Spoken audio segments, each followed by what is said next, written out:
Good morning students. Last video में हम लोगों ने देखा था कि रैंक ऑफ मैट्रिक्स कैसे डिटरमाइन करते हैं, उससे रिलेटेड जितनी भी प्रॉपर्टीज थी उसकी बात की थी। ठीक है, इस वीडियो में हम बात करेंगे कि सिस्टम ऑफ लीनियर इक्वेशंस क्या होती हैं और उसको हम मैट्रिक्स की हेल्प से कैसे सॉल्व कर सकते हैं।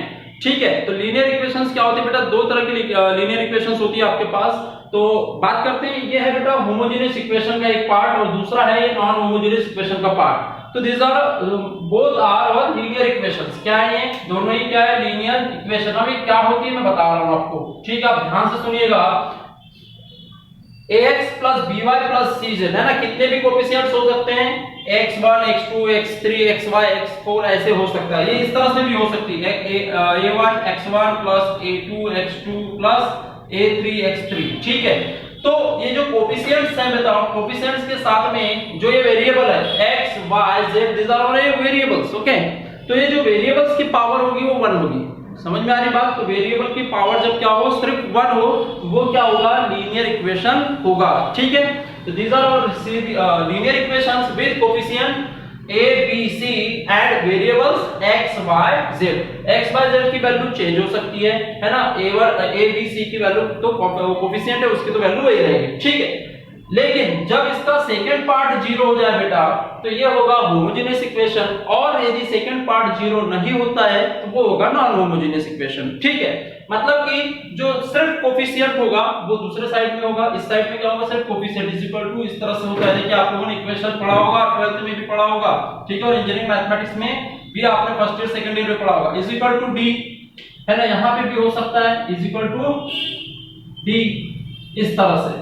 समझ में आ रही बात? तो ये होती है आपकी इक्वेशन। तो ये बेटा एक कोएफिशिएंट है, इस इक्वेशन का टोटल सॉल्यूशन होता है और इस इक्वेशन का ये टोटल सॉल्यूशन होता है, मतलब कि इसके बराबर ये होता है, इसके बराबर ये। तो ये जो वेरिएबल्स के साथ कोएफिशिएंट होंगे इनका जो सम होगा वो d के बराबर होना चाहिए, और इधर भी वेरिएबल्स के साथ कोएफिशिएंट होंगे और इनका जो सम होगा वो d के बराबर होना चाहिए। यदि d की वैल्यू यहाँ पे 0 होती है तो ये होमोजेनियस इक्वेशन होगी, और d की वैल्यू 0 नहीं होती है तो ये आपका नॉन होमोजेनियस इक्वेशन होगी। बात समझ में आ गई? लीनियर इक्वेशंस क्या होती है ना, there are basically two type of equations, one is homogeneous equation and non homogeneous equations.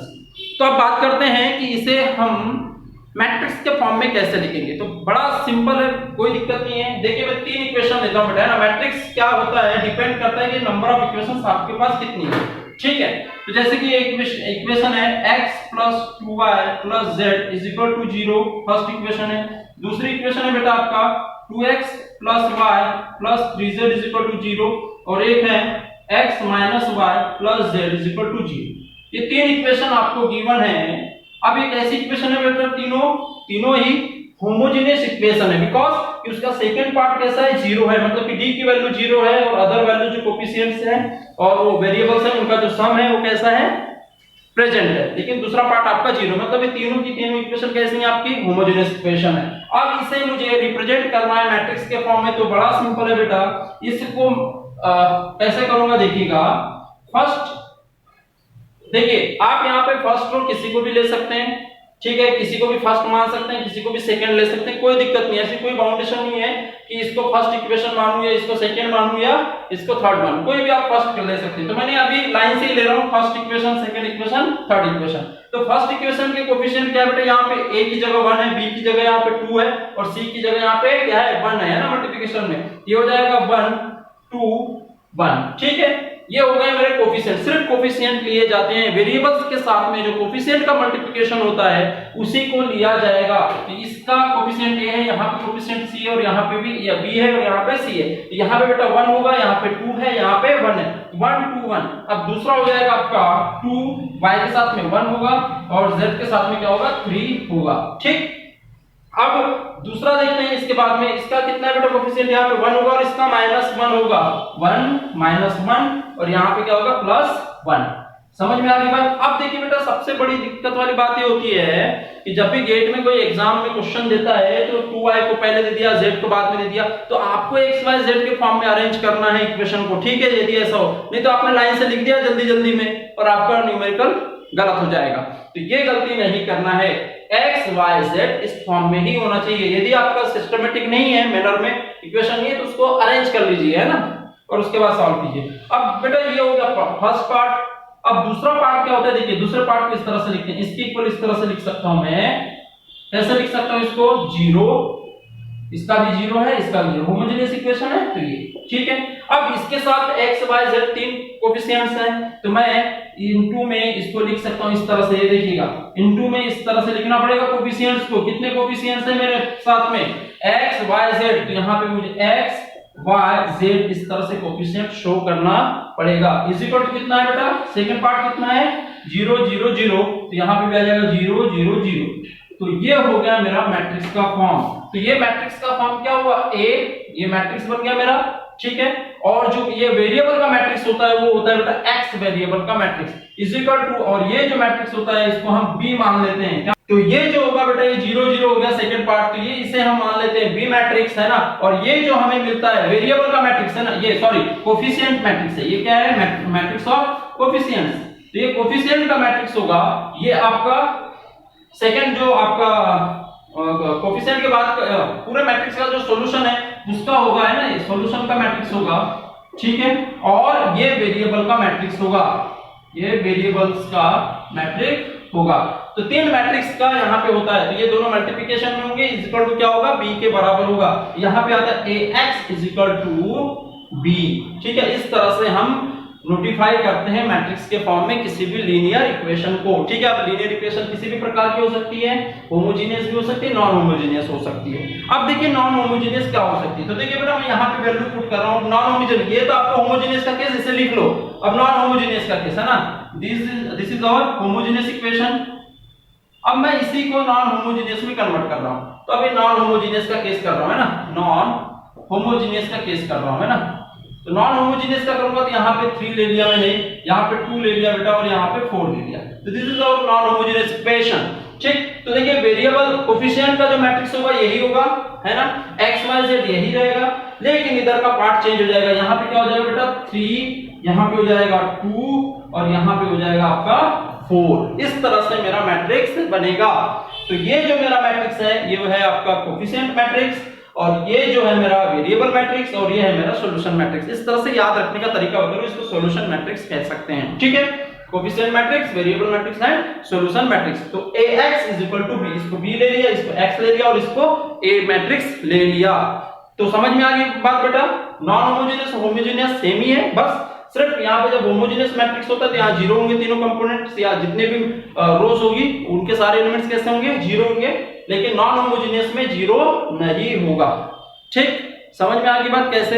अब बात करते हैं कि मैट्रिक्स का क्या यूज है। तो मैट्रिक्स का हम लोगों ने देख लिया कि अरेंजमेंट कैसा होता है ना, through the help of linear equations, ये तो देख लिया, लेकिन इसका यूज क्या है। तो हम चेक करते हैं कि ये जो इक्वेशंस हैं आपकी गिवन इक्वेशंस, वो कंसिस्टेंट है या इनकंसिस्टेंट है, ठीक है। तो कंसिस्टेंट कब होगी और कंसिस्टेंट कब होगी आपकी इक्वेशंस, ये डिपेंड करता है इन मैट्रिक्स की वैल्यूज पर, इसकी रैंक पर, ठीक है। तो this total process is correlated with the rank of matrix, ठीक है। तो अब कैसे हम कंसिस्टेंसी चेक करेंगे इक्वेशंस की, तो वो देखते हैं ना। तो पॉइंट लिखिएगा बेटा इसके आगे, consistency of linear equations, okay. तो कैसे करते हैं देखिएगा, हेडिंग डालिएगा कंसिस्टेंसी ऑफ लीनियर इक्वेशंस। तो देखिए कंसिस्टेंसी की बात करते हैं।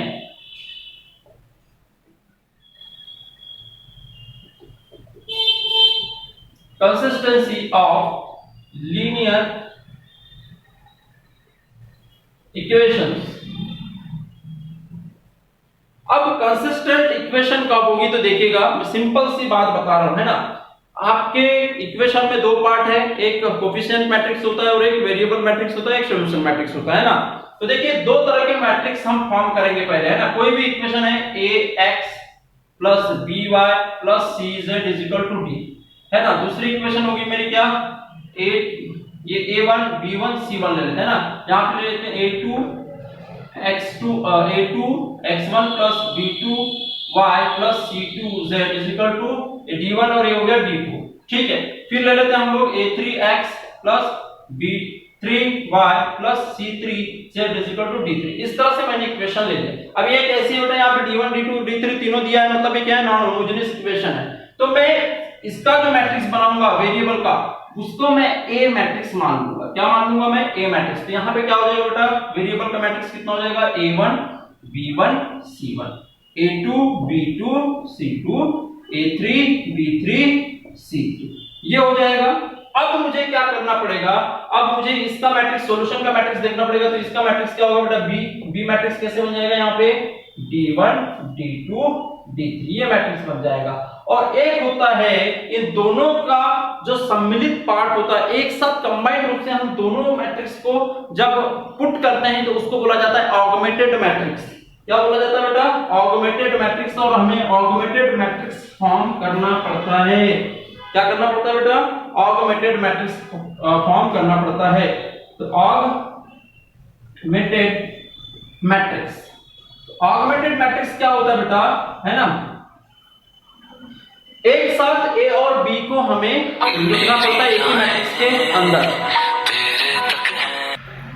अब क्या करना पड़ता है हमें कि ऑगमेंटेड मैट्रिक्स क्या करना पड़ेगा? बनाना पड़ेगा। अब ये क्या होता है कि एक साथ ए और बी को रिप्रेजेंट करना, तो augmented, if A and B are two matrices, दो मैट्रिसेस हैं। तो ऑगमेंटेड मैट्रिक्स क्या होगा? A ऑब्लिक B, इस तरह से भी आप डिनोट कर सकते हैं, या फिर A डबल डॉट B, इस तरह से भी आप डिनोट कर सकते हैं। ऑगमेंटेड मैट्रिक्स को इस तरह से लिखेंगे। तो अब इसको लिखेंगे कैसे बेटा? मैं ऊपर बता रहा हूं, देखिएगा ऑगमेंटेड मैट्रिक्स को कैसे लिखेंगे। इसको इस तरह से लिखना होगा हमें, A ऑब्लिक B, इस तरह से लिखता हूं मैं जनरली बेटा, है ना, इज इक्वल टू हो जाएगा, एक साथ लिखना है हमें, तो क्या हो जाएगा? A1 B1 C1, A2 B2 C2, A3 B3 C3। Augmented का साइन इस तरह से दे दें, चाहे वर्टिकल दे दें, कोई दिक्कत नहीं, आप इस तरह से भी इसको कर सकते हैं। ये हो जाएगा D1 D2 D3। बात समझ में आ गई? तो यहाँ पे बेटा एक साथ दो मैट्रिक्स को हमने लिखा है, ठीक है। तो ए का साइज जो है वो क्या है? यहाँ पे 3x3 का है, और इस पूरे का साइज क्या है? देख लीजिए, यहाँ पे 3x4 का है, ठीक है। तो यहाँ पे ऑगमेंटेड मैट्रिक्स का जो साइज है वो 3x4 का है, और जो वेरिएबल का मैट्रिक्स है उसका 3x3 है, ठीक है। अब हमें कंसिस्टेंसी चेक करना है कि हम कैसे चेक करेंगे, है ना। तो दिस इज ऑगमेंटेड मैट्रिक्स। ये क्या है? हमें हमारा ऑगमेंटेड मैट्रिक्स, ठीक है। और ये है हमारा कोफिशिएंट मैट्रिक्स। ये क्या है आपका? Coefficient matrix. तो कोफिशिएंट मैट्रिक्स और ऑगमेंटेड मैट्रिक्स से हम पता करेंगे कि आपका जो इक्वेशन है वो कंसिस्टेंट है या नहीं है, ठीक है। तो अब कैसे करेंगे देखिए, तो ये नोट कीजिएगा बेटा।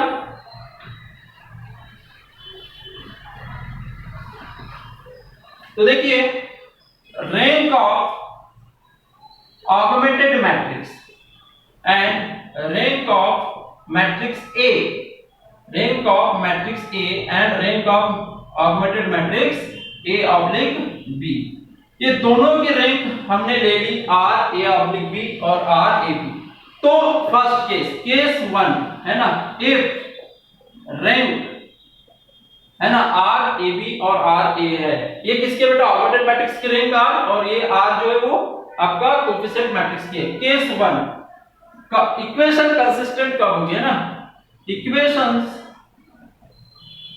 आर कंसिस्टेंट इफ, कब कंसिस्टेंट होगी? जब rank of A oblique B is equal to हो जाए rank of matrix A. Rank of augmented matrix is equal to rank of आपका कौन सा? Coefficient matrix. इन दोनों का बराबर हो जाएगा रैंक, तो क्या हो जाएगा आपका? इक्वेशन कैसी हो जाएगी बेटा? कंसिस्टेंट हो जाएगी। इंपॉर्टेंट पॉइंट है, ठीक है, समझ में आ गई बात। अब कंसिस्टेंट तो हो गए, लेकिन कंसिस्टेंट में भी दो तरह के केसेस होते हैं, दो केसेस होते हैं, है ना। तो क्या होते हैं केसेस? तो देखिएगा, there are two cases behind consistency of equations. तो फर्स्ट इज दैट, इसी के अंदर ए जो होगा, है ना, एक होता है बेटा फाइनाइट सॉल्यूशन, या इसी को कभी कभी यूनिक सॉल्यूशन भी बोला जाता है ना, फाइनाइट सॉल्यूशन या यूनिक सॉल्यूशन। तो ये कब होगा? तो भैया कंसिस्टेंट तो है ना, फाइनाइट सॉल्यूशन और यूनिक सॉल्यूशन है, मतलब क्या है? कंसिस्टेंट है। इसी के अंदर बात कर रहा हूं मैं ना, ए पॉइंट इसी का। R A augmented matrix, rank of augmented matrix is equal to rank of variable matrix, इनके दोनों सेम होना चाहिए, ठीक है। और दूसरी बात, आर बराबर, देखिए रैंक आर, ये दोनों की रैंक तो आर इज इक्वल टू होना चाहिए एन, और एन क्या है? Number of variables, number of variables X Y Z, number of variables, जितने भी नंबर ऑफ वेरिएबल्स होंगे उनके बराबर आपकी रैंक होना चाहिए। तो क्या होगा? आपका फाइनाइट सॉल्यूशन होगा, या तो यूनिक सॉल्यूशन होगा, या फिर सिंगल सॉल्यूशन भी बोल सकते हैं। क्या बोल सकते हैं? सिंगल सॉल्यूशन या one solution. Single solution, one solution, इस तरह से पूछा जाता है, वन सॉल्यूशन, ठीक है, इस तरह से। अब बी पॉइंट ये होगा कि आपका इनफाइनाइट सॉल्यूशन। क्या होगा? Infinite solution. अब इनफाइनाइट सॉल्यूशन कब होगा? या फिर बस इनफाइनाइट सॉल्यूशन, या फिर इसको बोला जाता है मेनी सॉल्यूशन, मेनी सॉल्यूशन। अब ये मेनी सॉल्यूशन कब होगा? देखिए बेटा, अब कंडीशन किसका है? किसका बेटा? कंसिस्टेंसी है ना, कंडीशन आपकी क्या है? कंसिस्टेंसी कंडीशन है, मतलब कि R rank of augmented matrix बराबर क्या होना चाहिए? Rank of variable matrix. लेकिन इसमें आर जो होगा रैंक वो वेरिएबल से छोटा हो जाएगा। This is a important point, ठीक है। और this is a important point, this r is equal to n in finite solution and r is less than n in infinite solution. Understand what I am saying in this topic? For consistency of equations, simple, there are finite solution if r is equal to n, but the condition is that r of augmented matrix and r of variable matrix have same, okay, and here r is less than n and both r rank is are also same, ठीक है, दोनों की rank भी same होनी चाहिए। तो ये हो गया मेरा केस 1 कंसिस्टेंसी का। अब देखते हैं कि आपका इनकंसिस्टेंसी क्या होता है। तो सिंपल सा इनकंसिस्टेंसी, इनकंसिस्टेंट कब होगा बेटा? केस 2 होता है, बस केस 1 और केस 2 है ना। मैट्रिसेस इक्वेशंस आर इनकंसिस्टेंट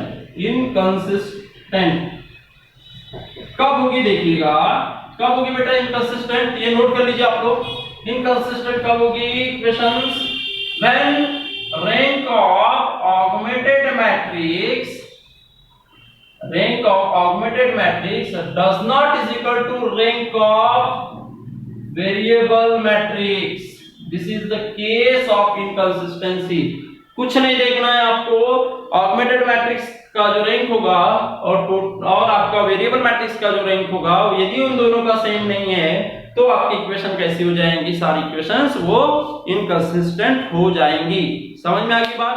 तो यहाँ पे हम लोगों ने मैट्रिक्स का पार्ट कंप्लीट किया है, सिस्टम ऑफ लीनियर इक्वेशंस का, कि कैसे हम रिप्रेजेंट करेंगे इस आपका मैट्रिक्स से, है ना, मैट्रिक्स से कैसे पता करेंगे। अब यहाँ पे बात करते हैं बेटा कि रैंक कैसे निकालेंगे। तो रैंक निकालने के लिए आपको इक्लियन फॉर्म का यूज करना है। और इक्लियन फॉर्म कैसे बनता है बेटा? गॉस एलिमिनेशन प्रोसेस से, है ना। Echelon form we getting with throughout the with help of the Gauss elimination process. This is very simple process, है ना। आपको रोज को नॉन जीरो रोज को ऊपर रखना है और जीरो एलिमेंट्स वाली जो रोज है उनको नीचे रखना है, और नीचे के एलिमेंट्स जीरो करने की कोशिश करना है और धीरे धीरे ऊपर बढ़ते चले जाना है। तो हो सकती है 1 या 2, जनरली जो रोज है वही जीरो होती है, बाकी की तो हो नहीं पाती हैं। तो आपको उस तरह से इसे सॉल्व करना है और रैंक निकाल लेना, सिंपल से, है ना। इस मैट्रिक्स की भी निकालो, इस मैट्रिक्स की भी निकालो, उसके बाद आसानी से चेक कर सकते हो। मैट्रिक्स कैसे बनाना है वो भी मैंने बता दिया। ax = b के फॉर्म में आपको कन्वर्ट करना है, बस सिंपल सा मैट्रिक्स बन जाएगा। समझ में आ गई बात बेटा?